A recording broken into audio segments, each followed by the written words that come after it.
भगवान दत्तात्रयांचा अवतार, विवाह नाही, ब्रह्मचर्य अवतार येतो, पण तिथे सुद्धा दत्तात्रयांबरोबर येणारी कामधेनू, त्या कामधेनूच्या रूपामध्ये लक्ष्मी त्यांच्या बरोबर कायम राहिली आहे. ती लक्ष्मी भगवंताला सोडून जात नाही आणि आपल्याकडे जी येते ती भगवंताची नाही. बरं, दुर्दैव काय आहे याच्यामध्ये? मी याच्याही पेक्षा गंमत पुढे सांगतो आपल्याला. याच्यात दुर्दैव काय आहे की आपल्याला लक्ष्मीची अपेक्षा आहे आणि ती लक्ष्मी भगवंताला सोडून राहत नाही. मग आपल्याला जर लक्ष्मी हवी असेल तर आपण भगवंताला घरी आणावं. लक्ष्मी स्वतःहून आपल्या घरी येईल की नाही, पण आम्हाला देव नकोय, त्याची बायको पाहिजे. आणि असा विचार जर झाला तर त्याला म्हणतात रावण. रावणाला काय? रावणाला देव नको होता, रावणाला देवाची बायको उचलून न्यायची होती. आम्हालाही तेच करायचंय. रावणाचे वंशज पुष्कळ आहेत. रामाला जर रावणाने आनंदानं अगदी आदरानं लंकेमध्ये नेलं असतं तर सीता मातोश्री गेल्याच असता की लंकेमध्ये. ज्ञानोबरायांनी हरिपाठात म्हटलंय, नित्यनेम नामी ते प्राणी दुर्लभ, लक्ष्मी वल्लभ तयाजवळी. लक्ष्मी वल्लभ असा शब्द वापरला. त्यामुळे भगवान जिथे आहेत तिथे लक्ष्मी आहेच आहे, भगवान जिथे आहेत तिथे विजय आहेच आहे. पांडवांना प्राप्त झालेला विजय जर भगवान श्रीकृष्ण पांडवांच्या पक्षातून काढून टाकले, कुठे विजय? नाहीये. ऐश्वर्याचा विचार केला तर भगवंता एवढं ऐश्वर्य कुणाचंच नाहीये. भगवान जिथे आहे तिथे ऐश्वर्य आहे आणि भगवान जिथे आहे तिथं नीती आहे. मग अर्जुन कशाला जोडून दिला? यत्र योगेश्वर कृष्ण एवढं पुरेस आहे ना, यत्र पार्थो धनुर्धरा हे कशा करता? अशा दोन प्रश्नांची उत्पत्ती होते. याचा विचार करायचा आहे मला. ज्या विषयाकडे मला यायचंय म्हणून जेथ श्री श्रीमंतू, आणि त्याला आपण एका वेगळ्या विचाराचा त्याला आपण एक आयाम दिलेला आहे, तो म्हणजे कर्तृत्व आणि कृपा. ज्ञानेश्वर महाराजांनी या यत्र योगेश्वर कृष्णो यत्र पार्थो धनुर्धरहा या श्लोकावर भाष्य करत असताना विस्ताराने भाष्य केलंय. त्याच्यामध्ये पहिल्यांदा जोडीचा विचार केलाय. हे दोन जिथे असतात तिथे असतंच, हे असतंच, असं होणारच. आई बाप जिथे असतात तिथे संतती असणारच. प्रत्येक आई बापाला संतती असलीच पाहिजे. अहो, बऱ्याच वेळेला होत नाही, मग ते आईबाप होत नसतात, ते पती पत्नी राहतील पण आईबाप होत नाही. आई आणि वडील ही संज्ञा त्याच वेळेला लागू पडते ज्या वेळेला त्यांना संतती होते. संतती प्रारब्धानं नाही झाली तर पती पत्नीचं नातं तरी अबाधित आहेच आहे ना. पण मातृत्व आणि पितृत्व या जाती जर तिथे उपस्थित करायच्या असतील तर त्याच्याकरता संततीची आवश्यकता आहे. आणि संततीची आवश्यकता जर असेल तर त्याकरता यांना दोघांना एकत्रित येणं भाग आहे. त्याच्याकरता ज्ञानेश्वर महाराजांनी खूप दृष्टांत खाली दिले. कशाच्या जोडीनं काय राहतं, कसं राहतं, काय राहतं, पुष्कळ ज्ञानोबरायांनी. गुरु तेथ ज्ञान, ज्ञानी आत्मदर्शन, दर्शनी समाधानाथी जैसे, रावो तेथ कटक, सौजन्य तेथ सोयरीक, वन्नी तेथ दाहक असणे कीजे, वसंत तेथ वने, वने तेथ सुमने, सुमनी पालिंगने सारंगाची. हे सगळे दृष्टांत ज्ञानेश्वर महाराजांनी दिले. आणि मग हे सगळे दृष्टांत देऊन सांगितलं की बाबा जिथे भगवान श्रीकृष्ण आणि अर्जुन आहे तिथे श्री विजय भूती नीती नांदतात. आता याच्यात विचाराची गोष्ट काय आहे? भगवान श्रीकृष्ण आणि अर्जुन हे जिथे असतात तिथे श्री विजय भूती नीती नांदतात असं ज्ञानोबरायांचं म्हणणं आहे. कोणत्या पद्धतीनं आपण त्याचा विचार करायचा आहे? नुसत्या भगवंताच्या ठिकाणी का नाही आणि भगवान आणि अर्जुन सोडून का नाही? आपल्याला श्री मिळेल पण ती स्थिर मिळणार नाही. म्हणून श्लोकामध्ये येणारा ध्रुव हा जो शब्द आहे की नाही, ध्रुवा नीतिर्मतीर मम, ध्रुव म्हणजे निश्चित स्थिर या अर्थाने. आपण ध्रुव तारा म्हणतो की नाही, बाकी सगळ्या तारकांना बदलणं शक्य आहे, दिशा फिरतात, पण ध्रुव तारा आपली दिशा सोडत नाही.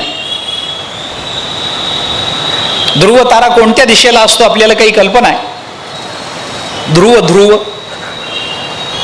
ध्रुव तारा आहे हे तरी माहिती आहे ना? धन्यवाद. तो कोणत्या दिशेला येतो, उगवतो, राहतो हे माहिती आहे का? एकच दिशा आहे त्याची, तो असा फिरत नाही. आपण आकाशामध्ये सप्तर्षी बघतो, ते सप्तर्षी रात्री 8, आता काय झालंय, त्या वाहनांच्या कारखान्यांच्या धुरामुळे ना तारा दिसतच नाही. चांदण्या दिसणं आता फारसं राहिलेलं नाही. शहरामध्ये नाही, खेड्यात अजून दिसतात. हवा तेवढी आता स्वच्छ राहिली नाही. सप्तर्षी आपण रात्री 9 वाजता बघितले आणि पहाटे 3, 3:30ला जर बघितले तर त्यांची दिशा बदललेली असते. पण ध्रुव तारा आपली जागा सोडत नाही, म्हणून त्याला ध्रुव असं म्हणतात. स्थिर, निश्चयात्मक, निश्चित असा तो ध्रुव आहे. श्लोकामध्ये ध्रुवा नीतिर्मतिर्मम, हा ध्रुवा शब्द फक्त नीतीकडे लावायचा नाहीये, सगळीकडे लावायचा आहे. आम्हाला ध्रुव श्री पाहिजे, आम्हाला ध्रुव विजय पाहिजे, आम्हाला ध्रुव ऐश्वर्य पाहिजे आणि आम्हाला ध्रुव नीती पाहिजे. ध्रुव पाहिजे म्हणजे काय आहे? एकदा आलेली संपत्ती आम्हाला कायमची हवी आहे श्री. आम्हाला प्राप्त झालेला विजय कधी पराजयामध्ये परिवर्तित होणारा नकोय. आम्हाला प्राप्त झालेली श्रीमंती आमच्या प्रारब्धवशात दारिद्र्यामध्ये परिवर्तित होणारी नकोय. आम्हाला एकदा श्रीमंती आली, पुन्हा दारिद्र्याचं तोंड बघायचं नाही आम्हाला. एकदा विजय मिळाला, आम्हाला पराजयाचं तोंड बघायचं नाहीये. एकदा आम्हाला ऐश्वर्य मिळालं, आम्हाला पुन्हा त्याच्यापासून खाली यायचं नाहीये. एकदा आम्ही नैतिकता आमच्या ठिकाणी रुजली की आम्हाला कधी अनैतिक व्हायचं नाहीये, अन्यायी व्हायचं नाहीये. आम्हाला नैतिकच राहायचंय. त्यामुळे ध्रुव शब्द देहली दीपन्यायानं या 4ही शब्दांना लावावा लागतो. श्री, विजय, भूती, नीती आम्हाला जे हवंय ते ध्रुव स्वरूपात हवंय, शाश्वत स्वरूपामध्ये हवं आहे. बदलणारी श्री नकोय आम्हाला.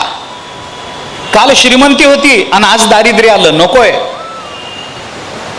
आम्हाला. एकदा श्रीमंती मिळाली, पुन्हा दारिद्र्य नको, पुन्हा आम्हाला काहीच नको.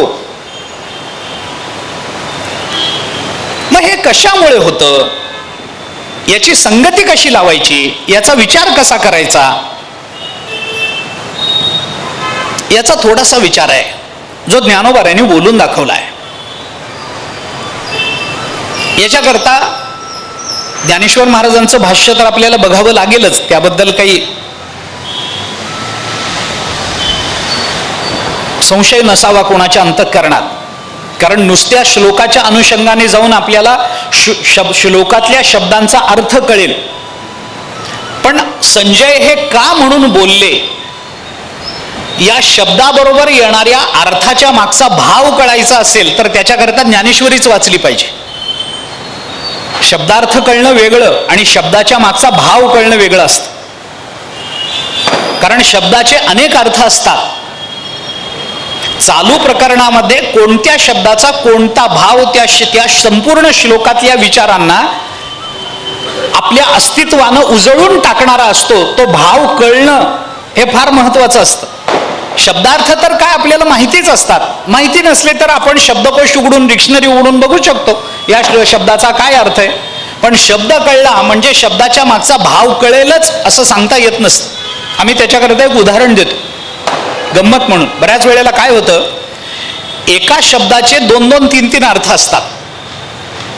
त्या शब्दाचा नेमका कोणता अर्थ भावात्मक दृष्टीनं श्लोकामध्ये निवडला पाहिजे हे ठरवणं अवघड असतं. शब्दाचा अर्थ जमून जातो. मी उदाहरण सांगतो, हे लांबवण्यात अर्थ नाही आहे, पण उदाहरण सांगतो मी आपल्याला. शाळेत जाणारा मुलगा आहे, परीक्षा दिली, वर्गात पहिल्या क्रमांकानं उत्तीर्ण झाला, गुणपत्रक घेऊन घरी आला. आई वडिलांची सही लागते ना त्याच्यावर. गुणपत्रक घेऊन घरी आला. आईला सांगितलं, आई मी वर्गात पहिला आलो. आईला कौतुक वाटलं. आईने ते सगळं बघितलं. छान छान अभ्यास केलास. वर्गात पहिला आलास. आईने मुलाला जवळ घेतलं, त्याच्या डोक्यावरून हात फिरवला आणि कौतुकानं आई म्हणाली, माझं बाळ शहाणं आहे. मुलालाही आनंद वाटला. मुलगा म्हणाला, आई मी तू म्हणल्यासारखा अभ्यास केला ना, आता मग माझं बक्षीस. आई म्हणाली, थांब, बाबा आले ना की तुझं बक्षीस देते. संध्याकाळी बाबा आले. आईने बाबांना सांगितलं, आपला मुलगा वर्गात पहिला आला. बाबांनाही आनंद झाला स्वाभाविक.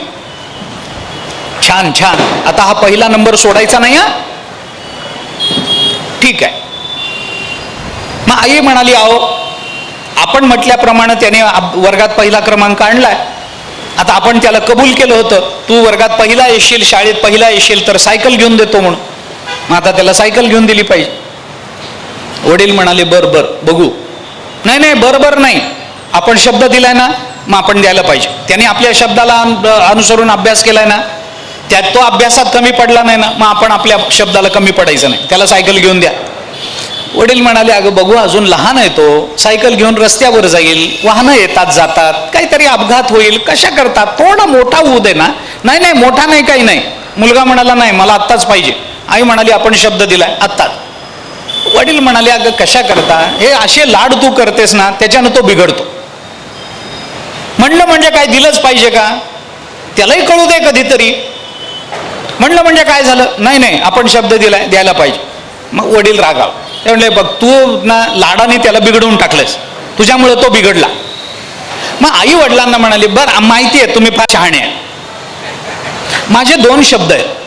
मुलाला बोलताना आई म्हणाली, माझं बाळ शहाणं आहे, आणि नवऱ्याला बोलताना ती म्हणाली, माहिती आहे तुम्ही फार शहाणे आहात. या 2 शहाण्यांचा अर्थ एक आहे, पण भाव एक आहे का, हा प्रश्न आहे. मुलाला बोलताना शहाणा या शब्दाचा अर्थ काय होतो, हुशार. आणि नवऱ्याला बोलताना शहाणा शब्दाचा अर्थ काय होतो, म्हणा म्हणा, काही घाबरू नका, काही होत नाही. शहाणा शब्दाचा तिथला अर्थ होतो मूर्ख. शब्द आणि शब्दाचा अर्थ कळणं याही पेक्षा शब्द आणि शब्दाच्या अर्थाच्या मागे लपलेला भाव कळणं, याला फार महत्व असतं. गीता आणि गीतेवरच्या इतर टीका वाचताना आम्हाला शब्द आणि शब्दाचे अर्थ कळतील, पण भगवंताच्या आणि संजयाच्या बोलण्याच्या शब्दाच्या मागच्या अर्थाच्या मागे लपलेला भाव कळायचा असेल तर ज्ञानेश्वरी शिवाय पर्याय नाही, हे लक्षात घेतलं पाहिजे. ज्ञानेश्वरी शिवाय पर्याय नाही त्याला. म्हणून निवृत्तीनाथ महाराजांनी ज्ञानेश्वर महाराजांचं कौतुक करताना म्हटलंय, देवाचे मनोगत तो दाविता हासी मूर्त. तो देवाचं बोलणं सांगत नाहीस, देवाचं मनोगत सांगतोयस. मनोगत, भाव, हा शब्द ज्ञानेश्वर महाराजांनी बोलून दाखवलाय.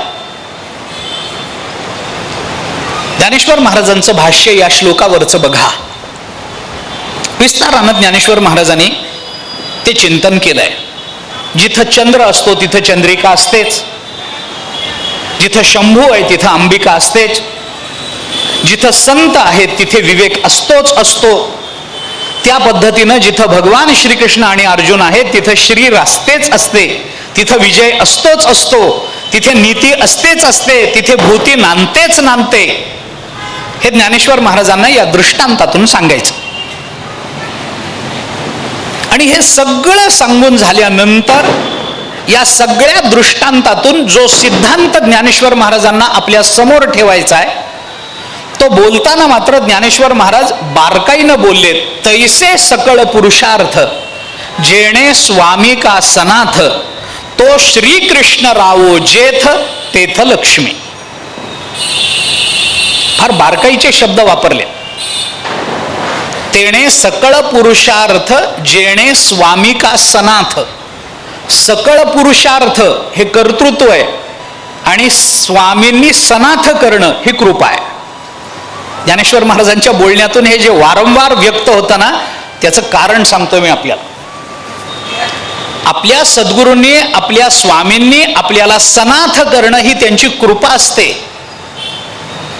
आणि त्या कृपेच्या जोरावर आपण पुरुषार्थ संपन्न होणं हे आपलं कर्तृत्व असतं. अशी कर्तृत्व आणि कृपा या दोघांची ज्या वेळेला जोड बांधली जाते, ज्या वेळेला त्यांचं एकत्रीकरण होतं, ज्या वेळेला या दोन्ही गोष्टी एकत्रित येतात, एका केंद्रात एका अधिकरणावर येऊन राहतात, त्यावेळेला तिथे श्री विजय भूती नीती या सगळ्या गोष्टी स्वतःहून चालत येत असतात. विजयाकरता प्रयत्न करावे लागत नाहीत. कृपेच्या अधिकरणावर पुरुषार्थ गाजवणं याचंच नाव विजय आहे. श्री प्राप्तीकरता स्वतंत्र प्रयत्न करावे लागत नाहीत. कृपेच्या जोरावर कर्तृत्व गाजवणं याच्याने श्री स्वतःहून आपल्याकडे येत असते, त्यालाच श्री म्हणतात. लक्ष्मीने स्वतः यावं तर ती लक्ष्मी आहे. लक्ष्मीला आणावं तर ती लक्ष्मी टिकणारी नाही. आलेली लक्ष्मी जात नाही, आणलेली लक्ष्मी टिकत नाही. भेद आहेत याच्यात. आम्ही तिला ओढून आणतोय त्यामुळे ती टिकत नाही. आमच्या कर्तृत्वाकडे, आमच्या स्वभावाकडे, आमच्या पारमार्थिक चिंतनाकडे आणि आमच्या अत्यंत सरळ आणि निष्ठामय जीवनाकडे बघून जी येते ती लक्ष्मी आल्यानंतर जात नाही. स्वतःहून लक्ष्मीचं येणं आणि लक्ष्मीला ओढून आणणं याच्यामध्ये फरक आहे. तसंच भूती आणि नीती या दोन्हीच्याही बाबतीत आहे. आम्ही ज्या नीतीची चर्चा करतो, आम्ही जे स्वतःला नैतिक म्हणून घेतो, ती नीती आम्ही आणलेली असते, ती आलेली नसते. ती आम्ही आणलेली नीती आहे. मग बऱ्याच वेळेला ती लोकलज्जेस्तव आणलेली असते. बऱ्याच वेळेला जनाची नाहीतर निदान मनाची का लाज होईना, पण त्या निमित्तानं ती नीती आलेली असते. बऱ्याच वेळेला सामाजिक भयापोटी ती नीती आपल्या जीवनात आलेली असते. मनुष्य नीतिमत्तेने वागतो याच्याकरता कारणांची परंपरा द्यायची झाली तर बरीच मोठी देता येईल आपल्याला. पांडव ज्या वेळेला वनवासामध्ये होते त्यावेळेची घटना आहे. भगवान भेटायला गेले, काही प्रश्नोत्तरं झाली, भगवान तिथून निघाले आणि भगवान गेल्यानंतर पांडव आणि द्रौपदी हे बसलेले असताना भगवंताशी काय बोलणं झालं या संबंधात विषय निघाला, चर्चा वाढत गेली. द्रौपदीने, बाकीचा मला संदर्भ सांगायचा नाही आहे, विषय लांबवणं काही कारण नाही, मुद्द्यापुरतं बोलतो. द्रौपदीने धर्मराज युधिष्ठिराला असं विचारलं की तुम्ही धर्माने वागताना, म्हणे हो. मग मला सांगा, धर्मानं वागून मिळालं काय तुम्हाला? धर्मानं वागलात, राज्य गेलं, आणि दुर्योधन अधर्मानं वागला आणि राजा झाला. धर्मानं वागून जर वनवास पदरी पडत असेल आणि अधर्मानं वागून जर राज्य पदरी पडत असेल तर धर्माचं महात्म्य काय टिकलं? कशा करता धर्मानं वागता? अधर्मानं वागणारे तुमचं राज्य हिसकावून घेत आहेत. अधर्मानं वागणारे तुमच्या स्त्रीच्या वस्त्रावर हात घालतायत. अधर्मानं वागणारे राज्य तुमचं असून तुम्हाला वनवासात पाठवून देतात. तुम्हाला खायची भ्रांत निर्माण झालेली आहे, भिक्षा मागावी लागते. एका राज्याचे राजे आहात तुम्ही आणि भिक्षा मागताय अरण्यामध्ये. कशामुळे हे झालं? धर्मानं वागलात म्हणून. आणि दुर्योधन रोज पंचपक्वान्नाचं जेवण जेवतोय, सगळ्या राज्याची जबाबदारी घेऊन बसला, सगळे त्याला राजा म्हणतात, ऐश्वर्यानं राहिलाय, तो सोन्याच्या चांदीच्या सिंहासनावर बसतोय, तो 7 गाद्यांवर झोपतोय, राजा नसून. आणि तुम्ही राजे असून काय करताय तर गवताची गादी करून झाडाखाली झोपताय. कशा करता? धर्मानं वागता. काय मिळालं धर्मानं वागून? त्यावेळेला धर्मराज युधिष्ठिरांनी जे उत्तर दिलंय ना, तिकडं मला आपल्याला घेऊन जायचंय आणि नीतीच्या संबंधामध्ये तेवढा विचार सांगायचा. धर्मराज युधिष्ठिरांनी द्रौपदीला उत्तर देताना असं सांगितलं की द्रौपदी, मला काही मिळावं म्हणून मी धर्मानं वागतो असं नाही आहे. अरे मग कशा करता वागता तुम्ही धर्मानं? धर्मराज म्हणाले, धर्मानं वागावं हा धर्म आहे म्हणून मी धर्मानं वागतोय, दुसरा विचार नाही आहे. आमच्याकडे नीती यावी कारण आम्ही माणूस आहोत. अहो, कुत्र्याकडून कोणत्या नैतिक वर्तनाची अपेक्षा करावी आम्ही? गाढवाकडून कोणत्या नैतिक वर्तनाची अपेक्षा करावी? नैतिक वर्तनाची अपेक्षा होईल ती माणसाकडून होईल. आम्ही माणूस आहोत ना, मग आम्ही नीतीनं वागणं आम्हाला बंधनकारक आहे. आम्हाला नीतीला आणायचं नाहीये, आमच्याकडे नीतीनं यावं असं आम्हाला वागायचं आहे. ही नीती आहे. अशी म्हणून मी म्हटलं ना, मनुष्य नीतीने का वागतो याची कारण परंपरा खूप आहे. पण नीतीनं वागतो याला जर कारण परंपरा द्यावी लागत असेल तर ती नीती खरी नाहीच आहे. ज्या नीतीच्या समर्थनार्थ कारण परंपरा उभी करावी लागते ती नीती नाही आहे. ज्या नीती करता आम्हाला कोणतंही कारण द्यावं लागत नाहीये ती नीती असते. आपण बारकाईने विचार करून बघा मी काय सांगतो ते. खरं बोलावं सामान्य नियम आहे. कुणा करताय? सगळ्यांकरता आहे. सगळ्यांकरता म्हणजे जो स्वतःला माणूस समजतो त्याच्या करता आहे. आता जर आम्ही खोटंच बोलत असू तर याचा सरळ अर्थ असा आहे की आम्ही स्वतःला माणूस समजत नाही. जो स्वतःला माणूस समजतो त्याच्याकरता हा नियम आहे की त्यांनी खरं बोलावं. बऱ्याच वेळेला आपण खरं बोलण्याचा नियमही करतो. आणि असे नियम कधी केले जातात? शक्यतो 31 डिसेंबर रात्री. आणि असे जे नियम 31 डिसेंबरला रात्री केले जातात ते कुठपर्यंत टिकतात? 1 जानेवारी सकाळ. संपलं? नाही, उद्यापासून खरं बोलायचं. केला नियम. दुसऱ्या दिवशी सकाळी अशी परिस्थिती निर्माण झाली की थोडं खोटं बोलला तर मोठा लाभ होणार होता. याच्या समोर प्रश्न पडला. एक विचार आला, काय होतं, इतके दिवस खोटं बोलतच आलो, काय बिघडलंय? अजून एकदा बोलू. बिघडलं काय? फायदा होणार आहे ना, बोलून घेऊ. दुसऱ्या मनाने सांगितलं, नाही नाही, काल रात्री नियम केलाय खरं बोलायचंय म्हणून, आता का खोटं बोलायचंय? अजिबात बोलायचं नाही. पहिलं मन म्हणालं, ठीक आहे नियम केलाय ना, मग एक काम करू, एवढं खोटं बोलून घेऊ, पुन्हा नियम करू, खरं बोलायचं. नियमाला काय, आपणच केलेले नियम आहे, उद्यापासून पुन्हा खरं बोलायचा नियम करू. दुसरं मन म्हणतं, नाही नाही असं चालणार नाही, आपण शब्द दिलाय, भगवंतानी शब्द ऐकलाय, आता नाही, आता मग किती मोठा लाभ हो, किती काही फायदा हो, आता खोटं बोलायचं नाही. खोटं बोलणं मनात असताना सुद्धा नाईलाजानं जर खरं बोलावं लागत असेल तर ती नीती नाही. कारण नाईलाजानं पाळलेला नियम आहे तो. नाईलाजानं घरात सगळे एकादशी करतात आणि एकट्या करता भात लावणं शक्य नाही म्हणून तोही नाईलाजानं खिचडी खात असेल तर त्याला एकादशी म्हणत नाहीत. असा सरळ त्याचा अर्थ दृष्टांताने सांगायचं झालं तर त्याला कुणाच्या ओझ्याची गरज नाही आहे. माझा धर्म मी माझ्या मनाने पाळला पाहिजे, माझी नीती ही मी म्हणून पाळली पाहिजे. याच्याकरता मला कुणाकडून तरी काहीतरी वजन घालणं, कुणाच्या तरी दबावाखाली मी नीतीनं वागणं, अहो मला शिक्षा होईल या भीतीने मी गुन्हे करत नाही म्हणजे काय मी सज्जन झालो काय? सांगा ना. मी जर गुन्हा केला तर मला फाशीची शिक्षा होईल, मी जर गुन्हा केला तर मला तुरुंगात जावं लागेल म्हणून मी चोरी करत नाही म्हणून मी सज्जन झालो काय? नाही ना, नाही ना. खरं बोलणं योग्य आहे. खोटं बोलण्याची इच्छा असताना सुद्धा खरं बोलतो ना, मग ते साधकाचं लक्षण आहे, सिद्धाचं संतांचं लक्षण नाहीये. तो साधक होईल कारण मनात खोट्याची अपेक्षा आहे, पण नाईलाजानं खरं बोलतोय. पण खरं बोलावं की खोटं बोलावं हा विकल्प मनात यायच्या आत ज्याच्या मुखातून खरं बाहेर पडतं ना, ते संतांचं लक्षण होतं, ते साधकाचं लक्षण नाही आहे. या दोन लक्षणांमध्ये अंतर आहे. संतही खरं बोलतात, आपणही खरं बोलतो कधी कधी, कंसातलं सांग.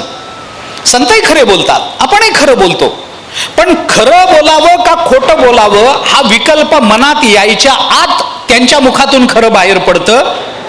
आणि खरं बोलावं का खोटं बोलावं याच्यावर पुष्कळ विचार करून नाईलाजानं आपण खरं बोलतो. हा दोन्हीतला फरक आहे. नीती स्वतःहून आपल्या आश्रयाला आली पाहिजे. श्री स्वतःहून आपल्याकडे आली पाहिजे, विजय स्वतःहून आपल्याकडे आला पाहिजे. त्याला खेचून आणणं, त्याला जबरदस्तीनं आणणं हे केवळ पुरुषार्थाचं लक्षण होईल, पण कृपेचं होणार नाही, हे मला सांगायचं. मग हे सगळं चुकीचं आहे? चुकीचं अजिबात नाही आहे, पण त्याला कृपेची जोड मिळणं आवश्यक आहे. म्हणून थोडा विचार पुढे करायचा. यत्र योगेश्वर कृष्णो यत्र पार्थो धनुर्धरहा, ही जोडी भगवंतांनी संजयाने सांगितली. याचा नेमका अर्थ काय आहे? यत्र योगेश्वर, योगेश्वर कृष्ण का आणि धनुर्धारी पार्थ का? नुसतं कृष्ण म्हटलं तर भागणार नाही का? योगेश्वर हे विशेषण कशा करता? आणि नुसता अर्जुन म्हटलं तर भागणार नाही का? धनुर्धारी हे कशा करता? या दोन शब्दामधून आपल्याला हा सगळा विषय स्पष्ट व्हावा अशी अपेक्षा आहे. त्या संबंधामध्ये थोडंसं बोलतोय. विचार करा,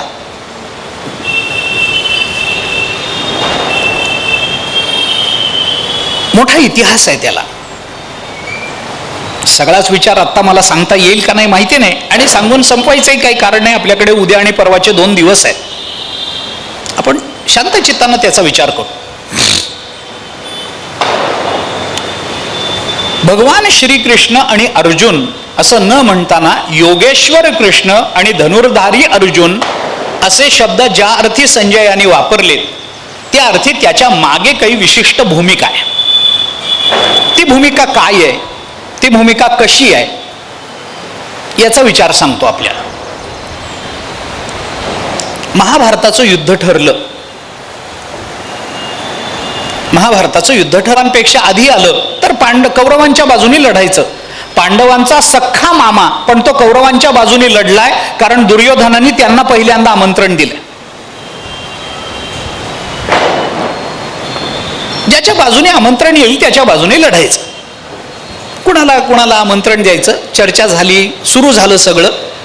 आणि एके दिवशी युधिष्ठिराच्या लक्षात आलं की सगळ्यांना आमंत्रण गेली आहेत, आपल्याकडून ज्यांनी लढावं असं आपल्याला वाटतं त्यांना आपण आमंत्रण दिली आहेत, ससैन्य येण्याकरता आमंत्रण दिली आहेत, पण अजून भगवान श्रीकृष्णांना आमंत्रण गेलं नाही. आणि दुर्योधन राजकारणी आहे, बाकीचं सगळं सोडेल आणि पहिलं आमंत्रण भगवंताला देईल, आणि भगवंताला त्याच्याकडून पहिलं आमंत्रण आलं म्हणून कौरवांच्या बाजूने लढावं लागेल. आणि भगवान श्रीकृष्ण जर कौरवांच्या बाजूने लढले तर युद्ध सुरू व्हायच्या आधी संपलंय, कारण भगवान आपल्या पक्षात नाही.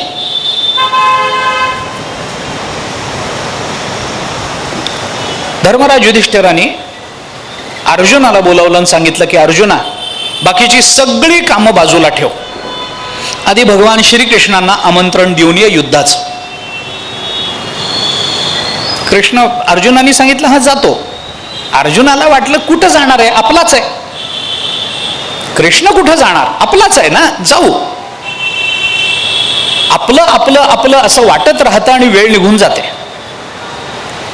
संस्कृतात एक वचन आहे, सुभाषित आहे, अतिपरिचयात अवज्ञा संतत गमनात अनादरो भवती मलये भिल्ल पुरंदरी चंदन तरुकाष्ठम इंधनम कुरुते असं म्हणतात.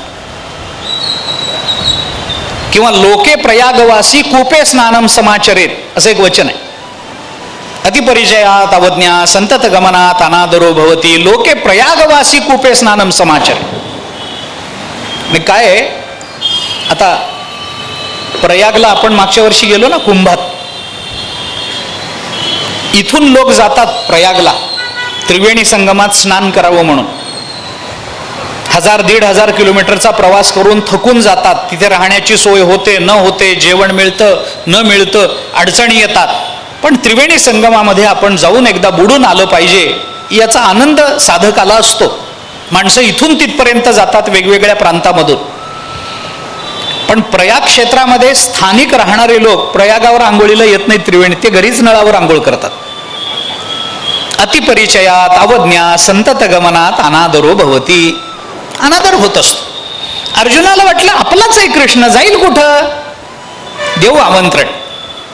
2 दिवस गेले. धर्मराजाने पुन्हा आठवा, अरे अर्जुना जाऊन आलास का रे कृष्णाकडे? नाही जातो ना. जा बरं. दुर्योधन राजकारणी आहे आणि खरोखर दुर्योधन हाडाचा राजकारणी. आपण बाकीचा विचार सोडून द्या, तो चांगला आहे का वाईट आहे हा विचार सोडून द्या, पण एकूण महाभारताचा एकूण विचार केला तर ज्याला चांगलं राजकारण करायचंय ना त्यांनी दुर्योधनाच्या चरित्राचा बारकाईनं अभ्यास करावा, तो चांगला राजकारणी होता. म्हणजे मी हे विनोदानं किंवा ह्याच्यानी बोलत नाहीये, निषेधानं बोलत नाहीये, उपहासात्मक बोलत नाही, मी वस्तुस्थिती सांगतो आपल्या. दुर्योधन हाडाचा राजकारणी आहे. लोकमानसाची नस कशी पकडावी हे दुर्योधनाकडून अभ्यासलं पाहिजे हो राजकारण्यांनी. या जगतामध्ये अशा वृत्तीचा माणूस नाही की ज्या वृत्तीचं प्रतिबिंब महाभारतामध्ये दिसत नाही. इतकं महाभारत विशाल आहे. अर्जुना जाऊन ये. दुर्योधन हाडाचा राजकारणी आहे, तो जाईल, भगवंताला आमंत्रण देईल. आणि आमंत्रण आलं म्हणून जर भगवान कौरवांच्या पक्षात गेले ना अर्जुना, आत्ताच सोडून दे, जन्म जन्मात आपल्याला कधी आपलं राज्य मिळणार नाही आणि आपल्याला जगण्यातही काही राम राहणार नाही. नको, धाडस करू नकोस, लवकर जा. अर्जुन म्हणाला, जातो दादा, काय तुम्ही काळजी करता? नाही, काळजीचं कारण आहे, जा, आजच जा. जातो जातो. ते जातो जातो म्हणत इतर कामं मागे लागली. अर्जुनाने ते हलक्यात घेतलं, लक्षात आलं नाही.